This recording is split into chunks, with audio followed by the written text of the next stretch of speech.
সেভেনের প্রিয় ছাত্রছাত্রীরা, তোমাদের স্কুল থেকে যে মডেল অ্যাক্টিভিটি টাস্ক করতে দেওয়া হয়েছে, সেই অ্যাক্টিভিটি টাস্কের পরিবেশ ও বিজ্ঞান বিষয় নিয়ে আজকে আমরা আলোচনা করব এবং এই পরিবেশ বিজ্ঞানের খাতা কিভাবে তৈরি করবে, ফ্রন্ট পেজটাই বা কিভাবে তৈরি করবে তা সম্পূর্ণ আলোচনা করে দেখিয়ে দেওয়া হবে এই ভিডিওর মাধ্যমে। এই ভিডিওটা তোমরা দেখলে তোমাদের খাতাটা সম্পূর্ণভাবে তৈরি করতে পারবে এবং সম্পূর্ণ উত্তরপত্র একটা ভিডিওর মধ্যেই পেয়ে যাবে। চলো তাহলে দেখে নেওয়া যাক মডেল অ্যাক্টিভিটি টাস্ক 1, 2, 3 সম্পূর্ণ উত্তরটাই তোমরা এই ভিডিওর মধ্যে পেয়ে যাবে। তাহলে চলো দেখে নেওয়া যাক ক্লাস 7-এর মডেল অ্যাক্টিভিটি টাস্ক 1-এর প্রশ্নগুলো কি কি আছে। মডেল 2-র প্রশ্নগুলো কি কি রয়েছে এবং মডেল 3-র প্রশ্নগুলো কি কি রয়েছে এবং এগুলোর উত্তর আমরা কিভাবে করব, চলো দেখে নেওয়া যাক। প্রথমেই দেখো যে তোমরা খাতা তৈরি করবে, এই খাতার ফ্রন্ট পেজটা কেমন হবে। প্রথমে ফ্রন্ট পেজটার উপরেই যে যেমনভাবে হেডিং করে যার যার স্কুলের নাম লিখে নেবে, তারপরে সেশন দেবে, তারপরে বিষয় দিবে পরিবেশ ও বিজ্ঞান, মডেল অ্যাক্টিভিটি টাস্ক 1, 2, 3 এর উত্তরপত্র, জমাদানকারী, যেমন আমার এক ছাত্রী লিখেছে নাম রীতা মিদ্ধা, ক্লাস 7, বিভাগ ক, ক্রমিক সংখ্যা 1। দেখো তাহলে মডেল অ্যাক্টিভিটি 1-এর উত্তরগুলো কি হবে। একের দাগে আছে একটি বস্তুর উষ্ণতা 40 ডিগ্রি সেলসিয়াস হলে ফারেনহাইট স্কেলে তার মান কত হবে নির্ণয় করো। উত্তর, আমরা জানি সেলসিয়াস স্কেল সি ও ফারেনহাইট স্কেল এফ। স্কেলের উষ্ণতা সম্পর্ক হলো C/F = F-32/9। সুতরাং একটি বস্তুর উষ্ণতা 4 ডিগ্রি সেলসিয়াস হলে ফারেনহাইট স্কেলে কত তা নির্ণয় করতে হবে। সূত্র অনুযায়ী C/5 = F-32/9। এখন সি এর মান আমরা এখানে সি এর মান 40 আছে, আমরা এখানে সি এর মান 40 বসিয়ে দিলাম, বাই 5 = F-32/9। যেহেতু আমাদের এফের মান বের করতে হবে তাই এফকে আমরা বাঁ দিকে রাখবো। তাহলে এফের সঙ্গে বাঁ দিকের যে হর রয়েছে হরের নিচের সঙ্গে গুণ করলে F-32/32 হয়, ইকুয়াল 8 নং 72 লিখলাম, বা F = 32কে উপরে নিয়ে গেলাম এবং সুতরাং 72 + 32, সুতরাং F = 104। সুতরাং একটি বস্তুর উষ্ণতা সেলসিয়াস স্কেলে 104 ডিগ্রি হলে ফারেনহাইট স্কেলে হবে 104 ডিগ্রি ফারেনহাইট। 2-এর দাগে কী আছে দেখে নেওয়া যাক। মেরাসমাস রোগের ক্ষেত্রে কি কি লক্ষণ দেখা যায়। উত্তর, মেরাসমাস রোগের ক্ষেত্রে লক্ষণগুলো হলো, রোমান হরফে 1 লিখবে, দেহের হাড়গুলি খুব বেশি ক্ষয় হয়ে যায়। 2-এর দাগে লিখবে হাড় বাইরে থেকে পরিষ্কার বোঝা যায়। 3-এর দাগে লিখবে চামড়া জায়গায় জায়গায় কুচকানো হয়। রোমান হরফে 4 লিখবে। হাত পাগুলো খুব সরু হয়।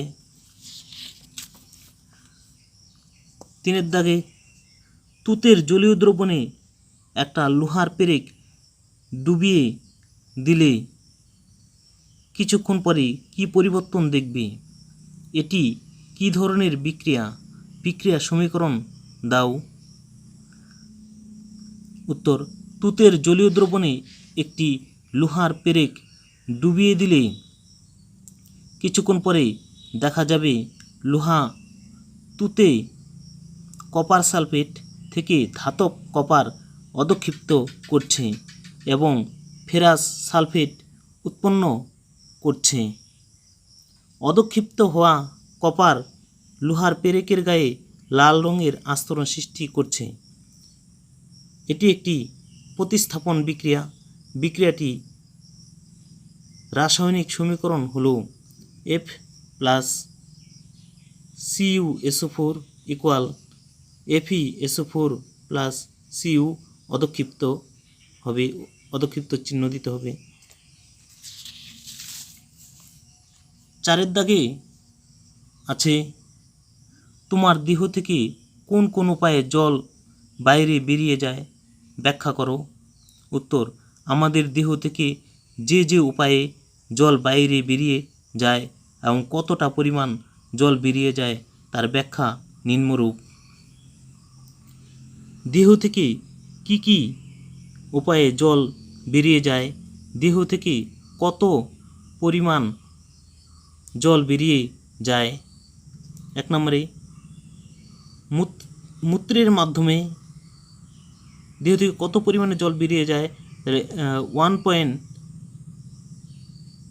থেকে 2 লিটার, 1.5 থেকে 2 লিটার। ঘামের মাধ্যমে 2 লিটার, শ্বাসের মাধ্যমে 400 মিলিলিটার, মলের মাধ্যমে 200 মিলিলিটার, চোখের জলের মাধ্যমে 50 মিলিলিটার। তারপরে মডেল অ্যাক্টিভিটি টাস্ক 2-এর 1 দাগে আছে সংকেত লেখো ম্যাগনেসিয়াম ক্লোরাইড সোডিয়াম সালফেট। উত্তর, যৌগের নাম, যৌগের সংকেত magnesium chloride MgCl2, sodium sulphate Na2SO4। 2 দাগে আছে বিভিন্ন খাবারে উপস্থিত ফাইটোকেমিক্যাল আমাদের কিভাবে সাহায্য করে। উত্তর, বেগুন, আঙুর, কুমড়ো, আদা, টমেটো, গাজর, পেঁপে, তরমুজ, আম, বিট, চা, বেদানা খাদ্যগুলো প্রত্যেকটি রঙিন। এদের মধ্যে নানা ফাইটোকেমিক্যাল বা রাসায়নিক যৌগ থাকে, যেমন ক্যারোটিনয়েড। এরা আমাদের দেহে যেভাবে সাহায্য করে তা হলো ফাইটোকেমিক্যাল জাতীয় খাবার আমাদের খুব তাড়াতাড়ি বুড়ো হয়ে যাওয়া থেকে আটকায়। রোমান হরফে 2 আমাদের হৃৎপিণ্ডের কাজ ঠিকঠাক রাখে।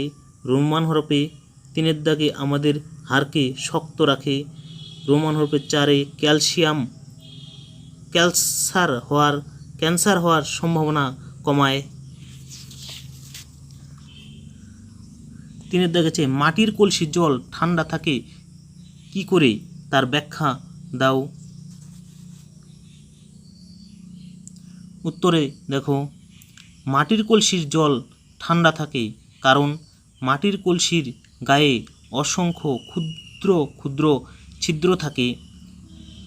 ওই ছিদ্রগুলো দিয়ে সামান্য পরিমাণ জল কলসির বাইরে বেরিয়ে আসে, তখন তার বাষ্পীভবন ঘটে, ফলে দরকার হয় নীলতাপের। ওই বেরিয়ে আসা জল তখন কলসি এবং কলসির ভেতরে থাকা জল থেকে প্রয়োজনীয় নীলতাপ সংগ্রহ করে, ফলে কলসি ও কলসির জল তাপ হারিয়ে ঠান্ডা হয়ে পড়ে। 4 দাগে 4 দাগে আছে rich, chowmein, egg roll, pastries, biryani ইত্যাদি ফাস্টফুড জাতীয় খাবার খেলে কি কি ক্ষতি হতে পারে? উত্তর, rich, chowmein, egg roll, pastries, biryani ইত্যাদি ফাস্টফুড জাতীয় খাবার বেশি খেলে হৃৎপিণ্ড, যকৃৎ, বৃক্ক, হাড় ও মস্তিষ্কের ক্ষতি হতে পারে। এছাড়াও নানা রকম শারীরিক অসুবিধা দেখা দিতে পারে। 5 দাগে আছে প্রত্যক্ষ সংযোগ বিক্রিয়া বলতে কি বোঝায়?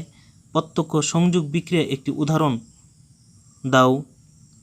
উত্তর, যে রাসায়নিক বিক্রিয়ায় 2 বা ততোধিক মৌল সরাসরি পরস্পরের সঙ্গে যুক্ত হয়ে নতুন যৌগ উৎপন্ন করে সেই রাসায়নিক বিক্রিয়াকে প্রত্যক্ষ সংযোগ বলে। উদাহরণ, 2H2 plus O2 equal 2H2O। এখানে অক্সিজেন ও হাইড্রোজেন মিলিত হয়ে জল উৎপন্ন করেছে। 6 দাগে জীবদেহে জলের যে কোনো 3টি ভূমিকা ব্যাখ্যা করো। উত্তর, জীবদেহে জল নানা ভূমিকা পালন করে। এদের মধ্যে জীবদেহে জলের অন্যতম 3টি ভূমিকা হলো: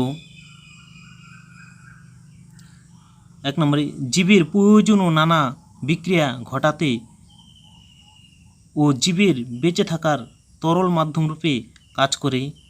রোমানরূপে 2 সহজে বিভিন্ন বস্তুকে দেহের এক প্রান্ত থেকে আরেক প্রান্তে ছড়িয়ে দেওয়া যায়। রোমানরূপে 3 নম্বরে ঘাম ও বাষ্পমোচনের মাধ্যমে দেহ থেকে জল বেরিয়ে দেহকে ঠান্ডা রাখে।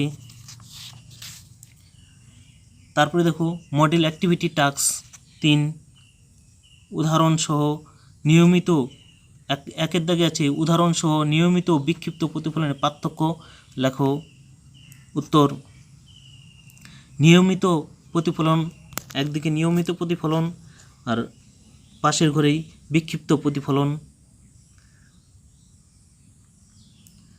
1 নম্বরে যখন মসৃণ তলে প্রতিফলন ঘটে তখন সেই প্রতিফলন হলো নিয়মিত প্রতিফলন। উদাহরণ, আয়নার প্রতিফলন, চকচকে স্টিলে, মসৃণ বাটিতে প্রতিফলন। বিক্ষিপ্ত প্রতিফলনের রোমানরূপে 1 দাগে প্রতিফলন যখন অমসৃণ তলে ঘটে তখন সেই প্রতিফলনকে বিক্ষিপ্ত প্রতিফলন বলে। উদাহরণ, গাছপালা, মাটি, ঘরের দেওয়াল, সিনেমার পর্দা ইত্যাদির উপর আলোর প্রতিফলন। নিয়মিত প্রতিফলনের ঘরে লিখবে 2 দাগে নিয়মিত প্রতিফলনের সময় আপতিত আলোর রশ্মিগুচ্ছ একটি বিশেষ ধরনের হলে প্রতিফলনের পরেও সেই রশ্মিগুচ্ছ বিশেষ ধরনেরই হয়। বিক্ষিপ্ত প্রতিফলনের ঘরে লিখবে বিক্ষিপ্ত প্রতিফলনের আপতিত রশ্মিগুচ্ছ সমান্তরাল হলেও প্রতিফলনের পর তারা আরও সমান্তরাল থাকে না, বিক্ষিপ্তভাবে চারিদিকে ছড়িয়ে পড়ে। মডেল অ্যাক্টিভিটি টাস্কের 2 দাগে আছে একটি পিনহোল ক্যামেরার দৈর্ঘ্য ও অন্যান্য বিষয়ে একই রেখে নিচের পরিবর্তনগুলো করা হলো। প্রত্যেক ক্ষেত্রে গঠিত প্রতিটি প্রতিবিম্বের কি পরিবর্তন দেখা যাবে? ক, উৎসকে দূরে সরানো হলো, ছিদ্রকে বড় করা হলো। দেখো উত্তর, একই পিনহোল ক্যামেরার দৈর্ঘ্য ও অন্যান্য বিষয়ে একই রেখে উৎসকে দূরে সরানো হলে প্রতিকৃতি ছোট হবে। খ নম্বরে একটি পিনহোল ক্যামেরার দৈর্ঘ্য ও অন্যান্য বিষয়ে একই রেখে ছিদ্রকে বড় করা হলে তা অসংখ্য ছোট ছোট ছিদ্রের সমষ্টিরূপে কাজ করে। প্রতিটি সূক্ষ্ম ছিদ্র এক একটি আলাদা আলাদা স্পষ্ট প্রতিকৃতি তৈরি করে, ফলে সমস্ত প্রতিকৃতি মিলেমিশে একটি অস্পষ্ট প্রতিকৃতি তৈরি হয়। 3 দাগে তড়িৎচুম্বকের শক্তি কিভাবে বৃদ্ধি করা যায়? উত্তর, তারের পাক সংখ্যা বাড়িয়ে তড়িৎচুম্বকের শক্তি বৃদ্ধি করা যায়। সেল সংখ্যা বাড়িয়ে অর্থাৎ তড়িতের পরিমাণ বাড়িয়ে তড়িৎচুম্বকের শক্তি বৃদ্ধি করা যায়। 4 দাগে কচুরিপানার খর্বধাবক ও আলুর স্ফীতিকন্দনের কাজ কি কি? উত্তর, কচুরিপানার খর্বধাবকের কাজ অঙ্গজ জননে সহায়তা করা। রোমান হরফে 2 দাগে কচুরিপানাকে জলে ভাসতে সাহায্য করা। আলুর স্ফীতকন্দনের কাজ খাদ্য সঞ্চয় করা ও অঙ্গজ জননে সহায়তা করা। 5 দাগের প্রশ্নে আছে পাতার বিভিন্ন অংশের কাজ উল্লেখ করো। উত্তর, পাতার বিভিন্ন অংশের কাজগুলি হলো, সাব পয়েন্ট লিখবে। পত্রফলকের কাজ, রোমান হরফে 1 খাদ্যবস্তু প্রস্তুত করা, রোমান হরফে 2 গ্যাসের আদান প্রদান করা, রোমান হরফে 3 বাষ্পমোচন প্রক্রিয়ায় অতিরিক্ত জল বাষ্পাকারে বের করে দেওয়া। সাব পয়েন্ট লিখবে 2 নম্বরে পত্রবিন্তের কাজ, রোমান হরফে 1 লিখবে পাতার ফলককে ধরে রাখা, রোমান হরফে 2 জল ও খাদ্যবস্তু পরিবহন করা। পত্রফলকের কাজ, পাতাকে কাণ্ড বা শাখার সঙ্গে যুক্ত করা, রোমান হরফে 2 কাণ্ডের পাতায় উৎপন্ন খাদ্যরস পৌঁছে দেওয়া। ভিডিওটি ভালো লাগলে সাবস্ক্রাইব করবে এবং বেল আইকনটি অন করে দেবে।